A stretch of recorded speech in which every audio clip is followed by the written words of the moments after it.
Episode 1 अजनबी सफर। उस रात मैं अकेला सफर कर रहा था। मेट्रो लंबी ट्रेन, सुनसान डिब्बा, बाहर अंधेरी रात। दिल अजीब सा बेचैन था, जैसे कोई अनजाना सफर मेरी जिंदगी बदलने वाला हो। मेरे सामने वाली सीट पर एक लड़की बैठी थी, सफेद सलवार, नीली चादर ओढ़े। वो खिड़की बाहर ताक रही थी। उसकी आंखों में अजीब डर था, जैसे किसी से भाग रही हो। मैंने सोचा पूछूं, सब ठीक है, लेकिन तभी उसने बिना मेरी तरफ देखे फुसफुसाया, अगर मैं जिंदा न रही तो ये डायरी पुलिस तक पहुंचा देना। मेरे हाथ कांप गए। मैं कुछ पूछ पाता उससे पहले ही ट्रेन अगले स्टेशन पर रुकी। मैं बस चाय लेने बाहर निकला और जब वापस आया, वो लड़की गायब थी। सिर्फ उसका बैग और एक काली डायरी मेरी सीट पर। उस पर मुझे लगा, ये सफर अब कभी सामान्य नहीं रहेगा। एपिसोड 2 रहस्यमयी गुमशुदगी। मैं सीट पर खड़ा रह गया, आंखें दरवाजे की तरफ गड़ी थीं। वो लड़की सचमुच कहीं गायब हो चुकी थी। मैंने पूरे डिब्बे में तलाशा, टॉयलेट, गलियारा, बगल की बर्थ, लेकिन वो कहीं नहीं थी, जैसे हवा में घुल गई हो। मेरे सामने उसका बैग रखा था और ऊपर एक पुरानी डायरी, काले चमड़े की जिल्द, किनारे उखड़े हुए, जैसे बरसों पुरानी हो। दिल कांप रहा था। फिर भी मैंने डायरी उठाई और खोली। पहला ही पन्ना मेरे रोंगटे खड़े कर गया। लिखा था, मेरे पीछे मत आना, जो दिखता है वो सच नहीं है। जिस पर सबसे ज्यादा भरोसा करोगे वही तुम्हारा कातिल होगा। मैंने किताब बंद कर दी। दिल तेजी से धड़क रहा था। सवालों का तूफान था। वो लड़की कौन थी? उसने मुझे ही क्यों चुना? और ये चेतावनी मेरे लिए ही थी।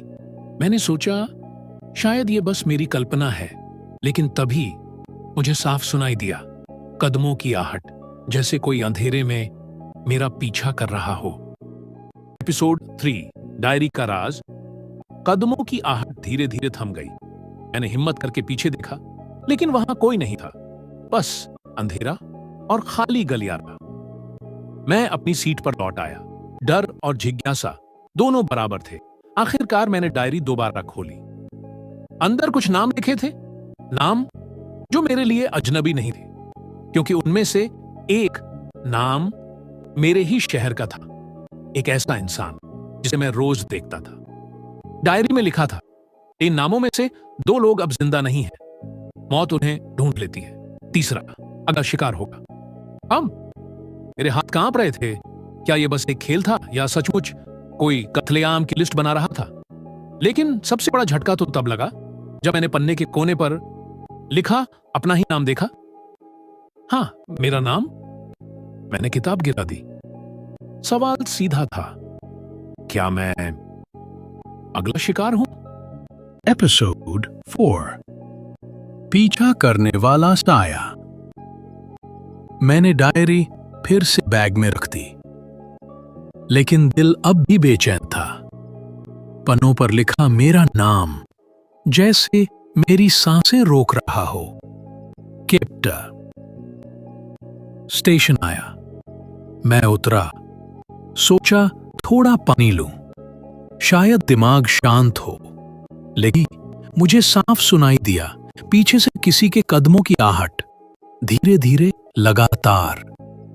मैंने तेजी से चलना शुरू किया, फिर भागने लगा, लेकिन आहट भी उतनी ही तेज हो गई, जैसे कोई साया मेरी परछाई से भी ज्यादा करीब हो।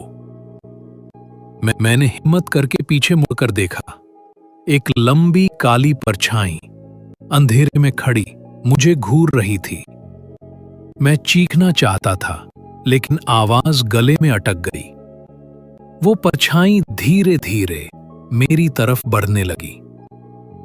मैंने तुरंत एक ऑटो पकड़ा और निकल पड़ा, पर दिल कह रहा था, ये पीछा यहीं खत्म नहीं होगा, ये तो बस शुरुआत है।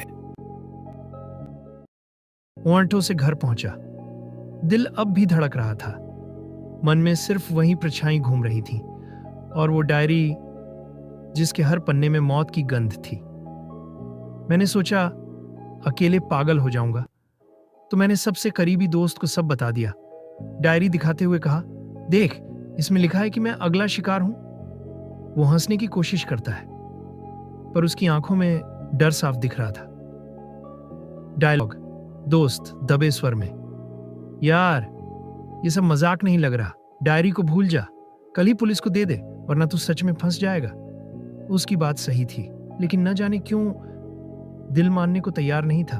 कहीं ना कहीं लग रहा था ये राज मेरे लिए ही खोला गया है, और अगर मैंने इसे अधूरा छोड़ दिया तो ये परछाई उम्र भर मेरा पीछा करेगी। मैंने सिर हिलाया, पर मन में ठान लिया मैं खुद सच्चाई तक पहुंचूंगा। लेकिन जैसे ही मैंने दोस्त की आंखों में देखा, कुछ अजीब सा महसूस हुआ, जैसे वो मुझसे कुछ छुपा रहा हो। शायद डायरी में लिखा था सच, जिस पर सबसे ज्यादा भरोसा करोगे वही कातिल होगा, और वो चेतावनी सच में मेरे लिए ही थी। उस रात मैं सो नहीं पाया। डायरी मेरे सामने खुली थी, हर पन्ने में डर, हर लाइन में कोई छिपा हुआ इशारा। मैंने डायरी में लिखे नामों की तलाश शुरू की, गूगल किया, पुराने अखबार छाने, लोगों से पूछताछ की। धीरे धीरे सच मेरे सामने आने लगा। पहला नाम अखबार की हेडलाइन में था, रहस्यमयी हादसे में मौत। दूसरा नाम, लाश नदी में मिली, कारण अज्ञात। मैंने कुर्सी पकड़ ली, डायरी सही थी। उन नामों में से 2 लोग सचमुच मर चुके थे। अब बस तीसरा नाम बचा था, और जब मैं पढ़ा, दिल की धड़कन तेज हो गई, क्योंकि वो नाम मेरे ही मोहल्ले का था।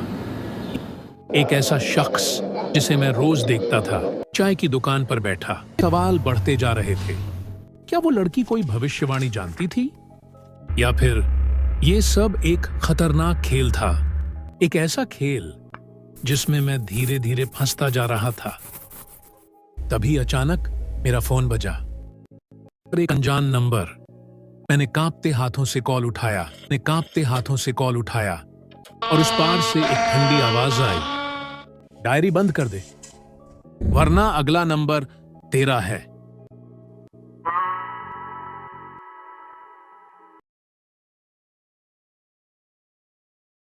फोन कट चुका था, लेकिन उस एक लाइन ने मेरी रूह तक जमा दी थी। अगला नंबर तेरा है। मैंने कमरे की चारों दीवारों को देखा। ऐसा लगा जैसे कहीं कोई मुझे देख रहा हो। हर परछाई में, हर कोने में मुझे मौत घूरती नजर आ रही थी। मैंने सोचा डायरी फेंक दूं, सब खत्म कर दूं। लेकिन अजीब बात यह थी कि जितना डर बढ़ता गया, उतनी ही मेरी जिज्ञासा गहरी होती गई। सच जानने की आस अब जुनून बन चुकी थी। मैं खिड़की तक गया, बाहर झांका। सड़क पर अंधेरा था, लेकिन एक परछाई खड़ी थी। हां, वही परछाई, बिल्कुल स्थिर, जैसे सिर्फ मुझे ताक रही हो। मेरे कदम पीछे हटे, दिल जोर जोर से धड़क रहा था, और तभी मेरे दरवाजे पर धक हुई। मैं जड़ हो गया, ना चिल्ला सका, हिल सका, सिर्फ सुन पाया दरवाजे के पीछे से एक आवाज, हमसे जितना भागेगा उतना जल्दी मरेगा। मेरी सांसें अटक गईं, क्योंकि वो आवाज मेरे दोस्त की थी।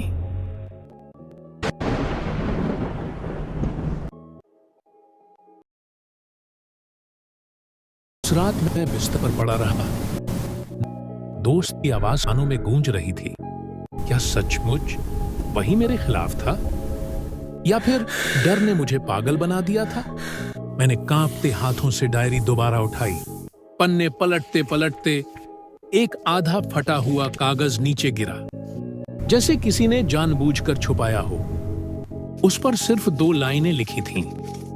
सच जानना हो तो पुराने किले वाली हवेली आ जाना, वहीं असली खेल शुरू होगा। मेरे हाथ सुन्न हो गए। ये जगह मैं जानता था, शहर से बाहर बरसों से सुनसान खड़ी हवेली।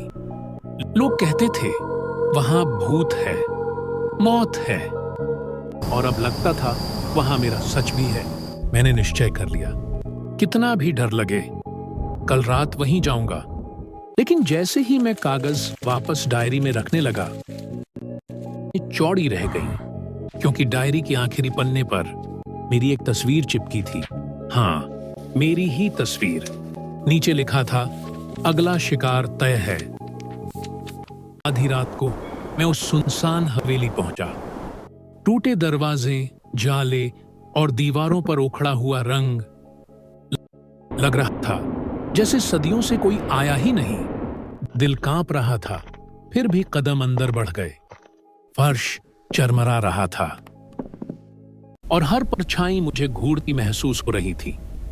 मैंने टॉर्च जलाई।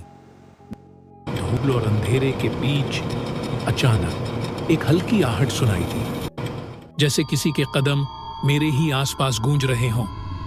मैंने टॉर्च घुमाई और सामने वही लड़की खड़ी थी। हाँ, वही लड़की, ट्रेन वाली, जिसे मैंने खो दिया था। मैं दंग रह गया। तुम जिंदा हो? उसने हल्की मुस्कान दी और बोली, तुम्हें यहाँ लाने के लिए ही मैं गायब हुई थी।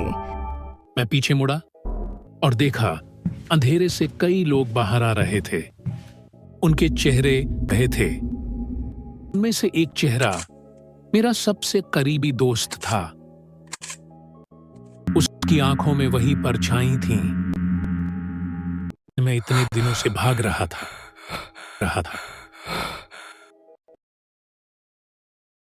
मैं हवेली के बीचों बीच खड़ा था।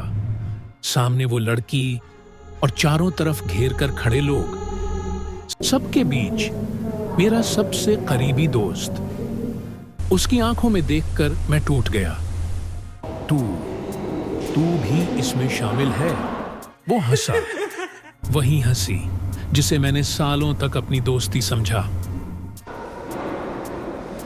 हमेशा सोचता था तू कितना भोला है। डायरी का हर पन्ना तुझे यहां तक लाने का जाल था। असल शिकार तू ही था। मेरी आंखें उस लड़की की तरफ मुड़ी। उसकी मुस्कान अब और भी डरावनी हो चुकी थी। वो बोली, हमने शुरुआत से ही तुझे चुना था। तेरा डर, तेरी जिज्ञासा, दोनों ने तुझे हमारे जाल में फंसा दिया। अब भागने का रास्ता नहीं। मैं चिल्लाना चाहता था, भागना चाहता था, लेकिन शरीर जैसे सुन्न हो गया। सिर्फ इतना समझ पाया, किस्मत से कोई नहीं बचता। और मेरी किस्मत मुझे मौत की हवेली तक खींच लाई थी। लोग कहते हैं सच इंसान को आजाद करता है, लेकिन मेरा सच मेरी कब्र बन गया।